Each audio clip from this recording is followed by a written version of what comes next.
വണ്ടി ആരെയും കാണാനില്ലല്ലോ. അവര് എവിടെയെങ്കിലും വിളിക്ക. ആ ah oh ah, good morning madam, welcome to Perth. Good morning. ഞാൻ വിനായകൻ, അസോസിയേഷൻ അയച്ചതാ. മാഡത്തെ അച്ഛനെയും വിളിച്ചോണ്ട് ചെല്ലാൻ.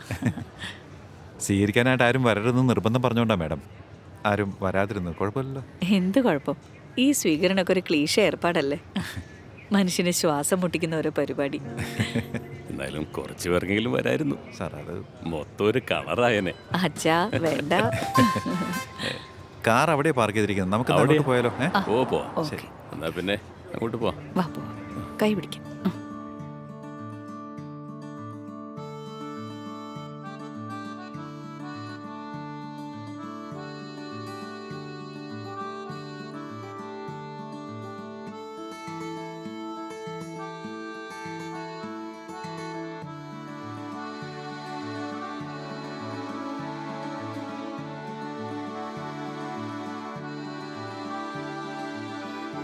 വരും മാഡം. Oh please.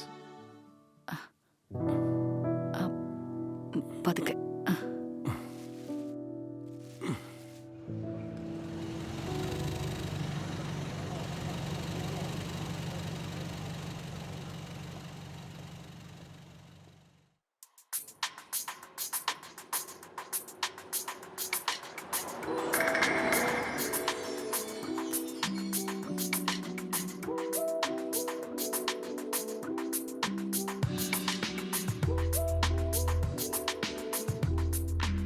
എങ്ങനെയാണ് മാഡം നാട്ടിലെ കാര്യങ്ങളൊക്കെ?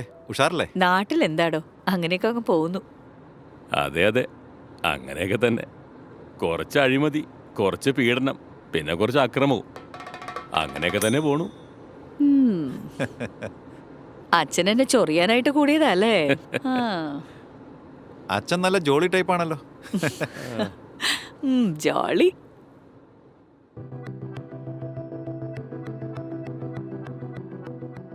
ഇവിടെ നല്ല നീറ്റ് ആൻഡ് ക്ലീൻ ആണല്ലേ? ആ, അത് ഇവിടുത്തെ സിസ്റ്റത്തിൻ്റെ മാഡം. അങ്ങനെ പറയരുത്, നമ്മളല്ലേ വേൽ ടോപ്പ്. കേട്ടിട്ടില്ലേ, പ്രഭുത്വ മലയാളി. എന്റെ പൊന്നച്ഛ, ഒന്ന് മിണ്ടാതിരി. ഓ വിനായകൻ എത്ര നാളായി ഇവിടെ ആയിട്ട്? ഞാനിവിടെ ആയിട്ട് ഇപ്പോൾ 10 വർഷമായി മാഡം. നാട്ടിലൊക്കെ പോവാറില്ലേ? സത്യം പറഞ്ഞാൽ വന്നിട്ട് ഇതുവരെ പോയിട്ടില്ല മാഡം. ഇത്രയും നാളായിട്ട് പോയിട്ടില്ലേ? അതെന്തു പറ്റി? എന്ത് കാണിക്കാനാണ് മാഡം, ഒരു വിധത്തിലാ കാര്യങ്ങളൊക്കെ മുന്നോട്ട് പോകുന്നത്. എനിക്കൊന്നും വേണ്ടി ആരും ഒന്നും ഉണ്ടാക്കി വെച്ചിട്ടില്ല. വിധി എന്നല്ലാതെ എന്താ പറയുക. മക്കൾക്ക് വേണ്ടിയെങ്കിലും എനിക്ക് എന്തെങ്കിലും ഉണ്ടാക്കി വെക്കണം. അവരെന്നെ പോലെ കഷ്ടപ്പെട്ടിരുതല്ലോ. എന്നിട്ട് വിനായക മക്കൾക്ക് വേണ്ടി എന്തൊക്കെ ഉണ്ടാക്കി?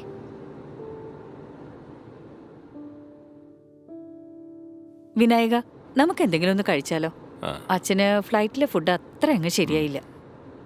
ഓക്കെ മാഡം, ഇവിടെ അടുത്ത് നല്ലൊരു റെസ്റ്റോറൻ്റ് ഉണ്ട്, നമുക്ക് അവിടെ പോവാം.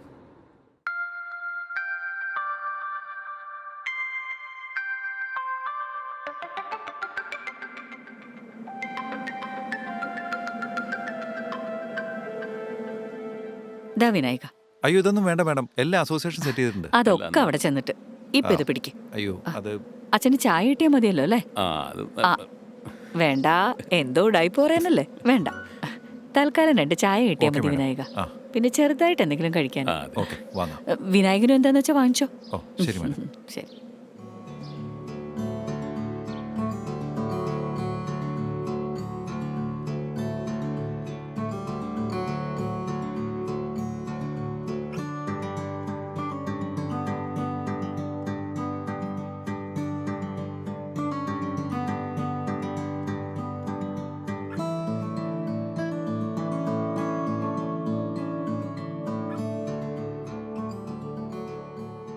വിനായകൻ എന്നാണ് അവസാനമായി അച്ഛനായി പുറത്തുപോയി ഫുഡ് കഴിച്ചത്? ഓർമ്മയുണ്ടോ? അതിപ്പോൾ കുറേ ആയിട്ടുണ്ടാവും ശരിക്കും. ഞാനിവിടെ ഇത്രയും നാളായില്ലേ. ചെറുപ്പത്തിൽ അച്ഛൻ ഞങ്ങളെ ഫുഡ് കഴിക്കാനൊക്കെ കൊണ്ടുപോയായിരുന്നു. ഞാൻ അച്ഛനെ കൊണ്ടുപോയത്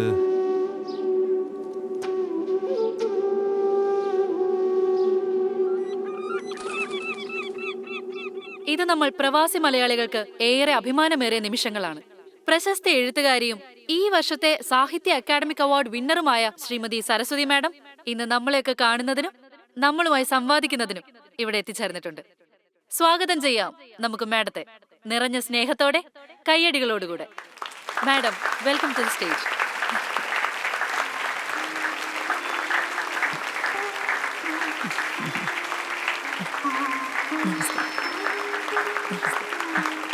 നമസ്കാരം മാം. നമസ്കാരം.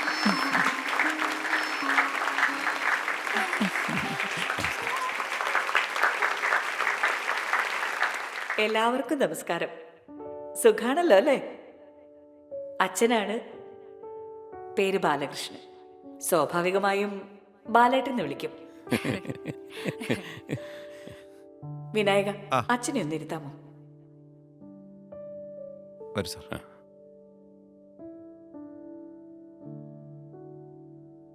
ഇവിടെ ഇരിക്കും.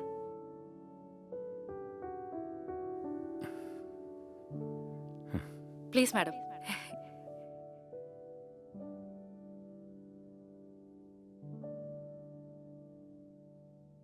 മാഡം, സന്തോഷമുണ്ട്.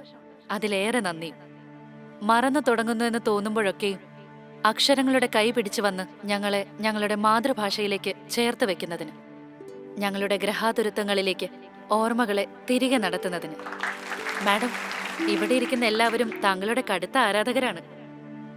താങ്കളെ കാണുന്നതിനും പരിചയപ്പെടുന്നതിനും ഏറെ കൊതിയോടെ കാത്തിരിക്കുകയാണ് ഇവരെല്ലാവരും. അപ്പൊ നമുക്ക് തുടങ്ങിയാലോ? തീർച്ചയായും. മാഡം, യാത്രയൊക്കെ സുഖമായിരുന്നില്ലേ? പിന്നെ അച്ഛനല്ലേ കൂടെ, ഒരു മിനിറ്റ് സ്വൈര്യം തരില്ല. ചുമ്മാ വട്ടുപിടിപ്പിച്ചോണ്ടിരിക്കും. അച്ഛ, അടിപൊളിയായിരുന്നില്ലേ? ശരിക്കും ഞങ്ങളിൽ കുറേയേറെ പേർക്ക് മാഡത്തെ എയർപോർട്ടിൽ വന്ന് സ്വീകരിക്കണമെന്നുണ്ടായിരുന്നു. പക്ഷെ മാഡം തടഞ്ഞതുകൊണ്ടാണ്. അതൊക്കെ ഒരു ക്ലീശയല്ലേ? ആവശ്യമില്ലാത്ത ഉപചാരങ്ങൾ. അതൊക്കെ നമ്മളെ രണ്ട് തട്ടിലാക്കും. ഞാനും നിങ്ങളും. വ്യത്യാസങ്ങളില്ലാതിരിക്കുന്നതല്ലേ നല്ലത്. ഒന്നിച്ചിങ്ങനെ മുഖത്തോട് മുഖം നോക്കി വലിപ്പ ചെറുപ്പങ്ങളില്ലാതെ. നമ്മളെല്ലാരും ആഗ്രഹിച്ചതുപോലെ തന്നെ മാഡം ഇപ്പോൾ നമ്മളോട് കൂടെയുണ്ട്. മാഡം പറഞ്ഞതുപോലെ തന്നെ നമുക്ക് ചോദിക്കാം, വലിപ്പ ചെറുപ്പങ്ങളില്ലാതെ തന്നെ. മാഡത്തിനോട് ഒരു ഡൗട്ട് ചോദിച്ചോട്ടെ? മാഡത്തിന് ഏറെ ഇഷ്ടം അച്ഛനോടാണോ? മാഡം എവിടെ പോയാലും അച്ഛനുണ്ടല്ലോ, അതുകൊണ്ട് ചോദിച്ചതാ. ആർക്കാണ് അച്ഛന് ഇഷ്ടമല്ലാത്തത്? കുറച്ചു ഉടായിപ്പൊക്കെ ഉണ്ടെന്നേ ഉള്ളൂ. ആള് പാവമാണ്.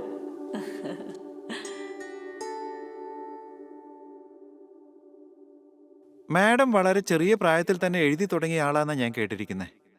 താങ്കളിപ്പോൾ വലിയൊരു സാഹിത്യകാരിയായി ഇവിടെ അക്കാഡമിക് വിന്നറായി ഇവിടെ ഇരിക്കുമ്പോൾ താങ്കൾ പിന്നിട്ട വഴികളെക്കുറിച്ച്, അതുപോലെ പ്രതിസന്ധികൾ, കടപ്പാടുകൾ, അതൊക്കെ ഞങ്ങൾക്ക് കേൾക്കാൻ അതിയായ ആഗ്രഹമുണ്ട്. മാഡം അതിനെക്കുറിച്ചൊന്ന് പറയാമോ? പിന്നിട്ട വഴികൾ, പ്രതിസന്ധികൾ, കടപ്പാടുകൾ.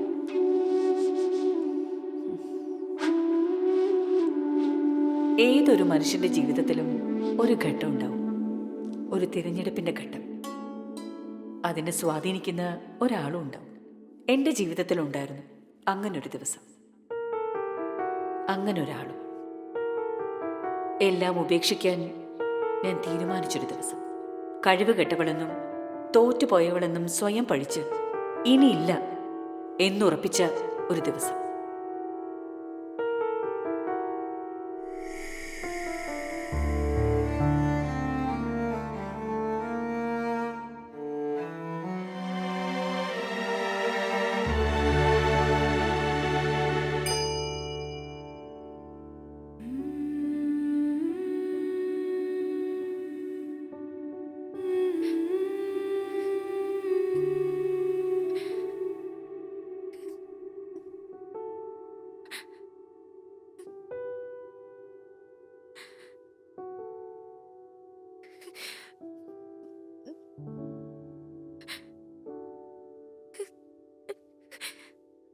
ഇത് എന്തൊരിപ്പാടി, എത്ര നേരമായി?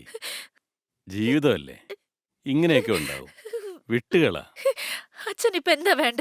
എനിക്ക് ഇത്തിരി സമാധാനം വേണം പ്ലീസ്. അതെ, ഒന്ന് പോ അച്ഛാ.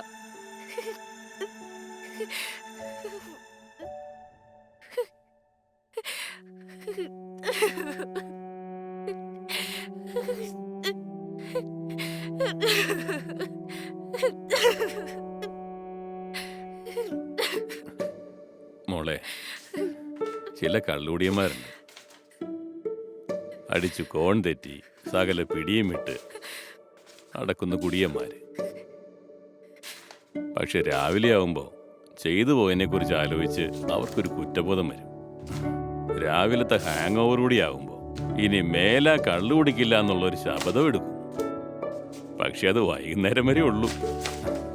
വൈകുന്നേരമായി കഴിയുമ്പോൾ തദൈവ അവർക്കതിന് 100 കാരണങ്ങളുണ്ടാവും. അതുപോലെ തന്നെയാ ചില സ്വപ്നജീവികൾ.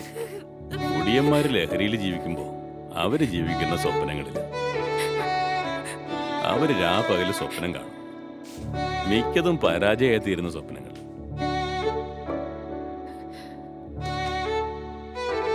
മോളെ,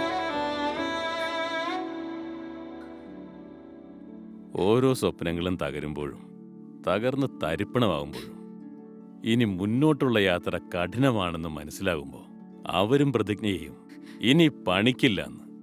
അവരും മുന്നേ പറഞ്ഞ കുടിയന്മാരെ പോലെയാ. പ്രശ്നങ്ങൾ തീരുമൊന്നും വേണ്ട, കുറച്ച് കുറഞ്ഞാൽ മതി. അവർ വീണ്ടും സ്വപ്നം കാണാൻ തുടങ്ങും. അവരതിൻ്റെ പിറകെ പോകാൻ തുടങ്ങും. കഴിവ് കെട്ടവരെന്നും പോഴരെന്നും സ്വയം തോന്നിക്കുന്ന നിമിഷങ്ങളുണ്ടാവും. പക്ഷെ അവര് സ്വപ്നം കണ്ടുകൊണ്ടേയിരിക്കും, അതിൻ്റെ പുറകെ ഓടിക്കൊണ്ടേയിരിക്കും. കാരണം അവരുടെ ലഹരി ആ സ്വപ്നങ്ങളാണ്. അവർ വിശ്വസിക്കുന്നത് ആ സ്വപ്നങ്ങളുടെ സൗന്ദര്യത്തിലാണ്. തകർന്നു വീഴുന്ന ഓരോ സ്വപ്നങ്ങളും അവർക്ക് കൂടുതൽ ഊർജം നൽകും. കാരണം അവർക്കറിയാം, ഈ ലോകത്ത് നടന്ന ഏത് മഹാപ്രവൃത്തികളുടെയും ആരംഭം അപഹാസ്യമായിരുന്നു. അവർ വീണ്ടും വീണ്ടും സ്വപ്നം കാണും. തൻ്റെ സ്വപ്നങ്ങൾക്ക്, ആശയങ്ങൾക്ക് കാലമെത്തുമെന്ന് വിശ്വസിച്ചുകൊണ്ട്. കാരണം അവർക്ക് ഉറപ്പുണ്ട്, കാലമെത്തുമ്പോൾ അവരുടെ സ്വപ്നത്തെ തടഞ്ഞു നിർത്താൻ ഈ ലോകത്തൊരു ശക്തിക്കും കഴിയില്ല. മോളെ, എഴുന്നേൽക്കുക, സ്വപ്നങ്ങൾ കാണുക, അതിൻ്റെ സൗന്ദര്യത്തിൽ വിശ്വസിക്കുക. നിന്റെ സ്വപ്നങ്ങൾക്ക് കാലം എത്തുക തന്നെ ചെയ്യും. കേട്ടിട്ടില്ലേ മോളെ? എല്ലാരും പാടത്ത് സ്വർണം വിതച്ചു, ഏനന്റെ പാടത്ത് സ്വപ്നം വിതച്ചു. സ്വർണം വിളഞ്ഞതും 100 മേനി, സ്വപ്നം വിളഞ്ഞത്. സ്വപ്നം വിതയ്ക്കുന്നത് നീയാ, അതിൻ്റെ വിളവെടുക്കേണ്ടത് നീയാ. വിളവെടുക്കുക, 100 മേനിയായി, 1000 മേനിയായി.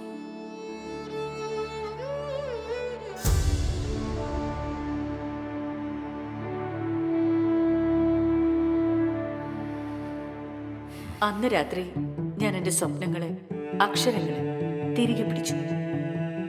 ഇനി ഒരിക്കലും അവയെ പിരിയില്ല എന്നുറപ്പ്.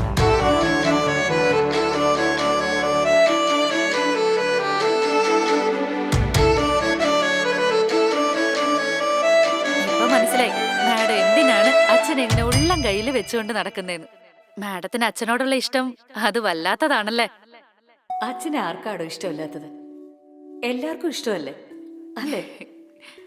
പിന്നെ അതല്ലാതെ മറ്റാർക്കെങ്കിലും അങ്ങനെ തോന്നുന്നുണ്ടെങ്കിൽ എനിക്ക് തോന്നുന്നു അത് അവരുടെ ചിന്താഗതിയുടെ കുഴപ്പമായിരിക്കും എന്നാണ്. നമ്മൾ സംസാരിക്കുന്ന മുഴുവൻ മേഡത്തിന്റെ അച്ഛനെ കുറിച്ചാണല്ലോ. ഇപ്പം മേഡത്തിന് അച്ഛനെ കുറിച്ചുള്ള ഓർമ്മകളിൽ ഏറ്റവും പ്രിയപ്പെട്ടത് ഏതാണെന്ന് പറയാമോ? സംസാരിക്കുന്നതെല്ലാം അച്ഛനെ കുറിച്ചാണല്ലേ? മനഃപൂർവ്വം അല്ലാട്ടോ.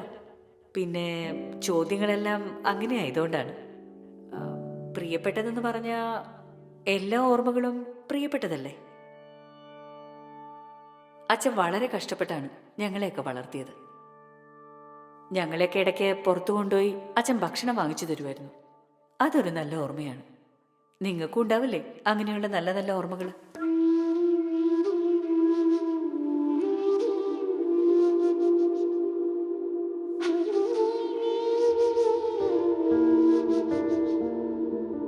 ഞങ്ങൾക്കൊക്കെ അച്ഛൻ ആവശ്യത്തിന് ഫുഡ് വാങ്ങിച്ചു തരും. പക്ഷേ അച്ഛനൊന്നും കഴിക്കില്ല, ഒരു ചായ കുടിക്കും. കാരണം ചോദിച്ചാൽ അച്ഛൻ പറയും ഹോട്ടലിലെ ഫുഡിന് വീട്ടിലെ ഫുഡിൻ്റെ രുചിയില്ലെന്ന്. പക്ഷെ ഞങ്ങളുടെ കാര്യത്തിൽ നേരെ തിരിച്ചാ.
ഞങ്ങളെല്ലാവരും വയറ് നിറച്ച് കഴിച്ച് ബാക്കിയാക്കുന്ന പൊട്ടും പൊടിയൊക്കെ ഒരു പ്ലേറ്റിലേക്ക് തട്ടിയിട്ട് കഴിക്കുന്നതിന് അച്ഛനൊരു കാരണവും പറയും.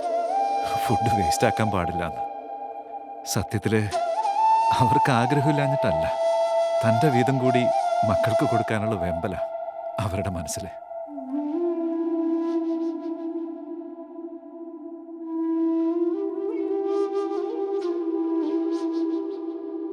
പക്ഷെ അപ്പോഴും ഏറ്റവും കൂടുതൽ ഫുഡ് ബാക്കി വരുന്നത് അമ്മയുടെ പാത്രത്തിലായിരിക്കും. അച്ഛൻ ആ ഫുഡ് കഴിക്കുമ്പോൾ അമ്മയുടെ മുഖത്തൊരു ഭാവം ഉണ്ടാവും, ഒരു വല്ലാത്ത ഭാവം.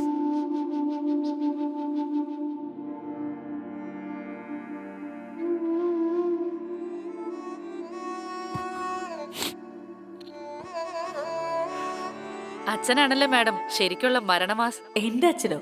മാസോ? എന്റെ അച്ഛൻ മാസാണെങ്കിൽ ഈ ലോകത്തുള്ള ഒട്ടുമിക്ക എല്ലാ അച്ഛന്മാരും മാസാണ്. എന്റെ അച്ഛന് മാത്രമായി എന്തെങ്കിലും പ്രത്യേകതകൾ ഉള്ളതായി എനിക്ക് തോന്നിയിട്ടില്ല. എല്ലാ അച്ഛന്മാരെയും പോലെ ഒരു സാധാരണക്കാരൻ. മാഡം ഇത്രയും നേരം അച്ഛനെ കുറിച്ച് പറഞ്ഞതൊക്കെ വളരെ വലിയ കാര്യങ്ങളാണ്. ഇപ്പൊ പറയുന്നു അച്ഛനൊരു സാധാരണക്കാരനാണെന്ന്. ഈ ആണുങ്ങളില്ലേ, കല്യാണം കഴിയുന്നത് വരെ അവരുടെ ഒരു അടിച്ചുപൊളി ലൈഫായിരിക്കും. കല്യാണം കഴിഞ്ഞാലും അതിന് വലിയ മാറ്റങ്ങളൊന്നും ഉണ്ടാകില്ല. അങ്ങനെ ഇരിക്കുമ്പോ ഒരു കുഞ്ഞിക്കൈ വന്ന് പിടിക്കും വിരൽ തുമ്പിൽ. അതുവരെയുള്ള അവരുടെ ലൈഫ് അവിടെ അവസാനിക്കും. അവിടെ പുതിയൊരാൾ ജനിക്കും, ഒരച്ഛൻ. പിന്നെ അവർ സംരക്ഷകരാകും, തൻ്റെ കയ്യിൽ മുറുകെ പിടിച്ച ആ കുഞ്ഞു ജീവന്റെ സംരക്ഷകൻ.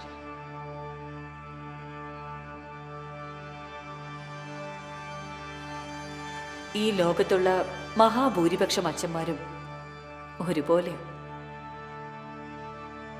അവരിൽ ഒരാൾ മാത്രമാണ് എൻ്റെ അച്ഛൻ.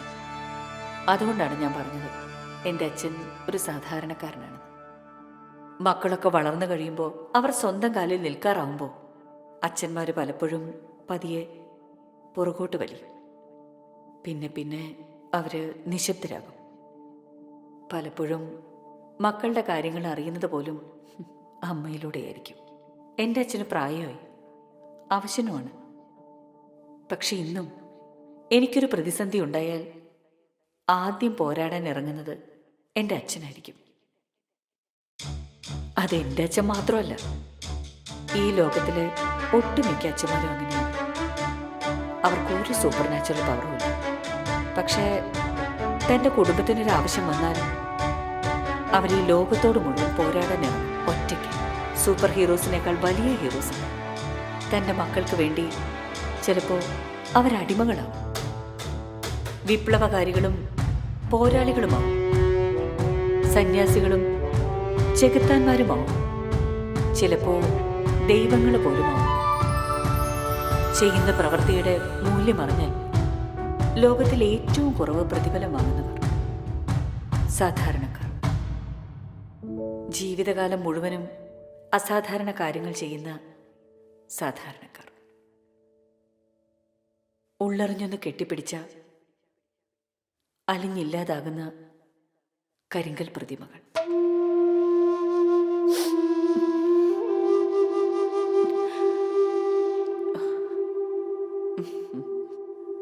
പോയി.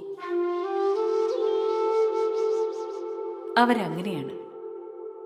സകല പിടിയും വിട്ട് ഒന്നുറക്കെ കരഞ്ഞുപോയ, അതും തൻ്റെ മക്കൾക്ക് അപമാനമായേക്കുമോ എന്ന് ഭയന്ന് ഒന്നുറക്കെ പൊട്ടിക്കരയാൻ പോലും ഒളിയിടം തേടുന്നവർ. അവരങ്ങനെയാണ്. അവർക്ക് അങ്ങനെയാകാനേ പറ്റൂ.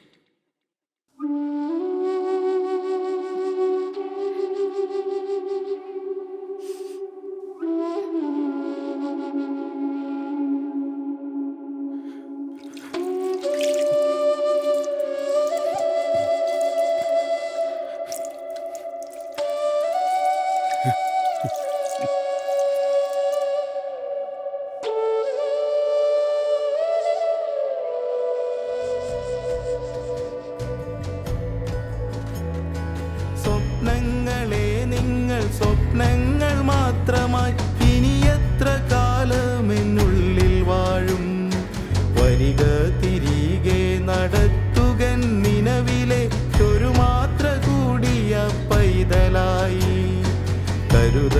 സുഖമുള്ളൊരനുഭൂതിയിൽ ലയിച്ചാഴട്ടെ ഞാൻ എൻ്റെ ബാല്യങ്ങളിൽ, നിറമുള്ള മണമുള്ള ബാല്യങ്ങളിൽ, നിറമുള്ള മണമുള്ള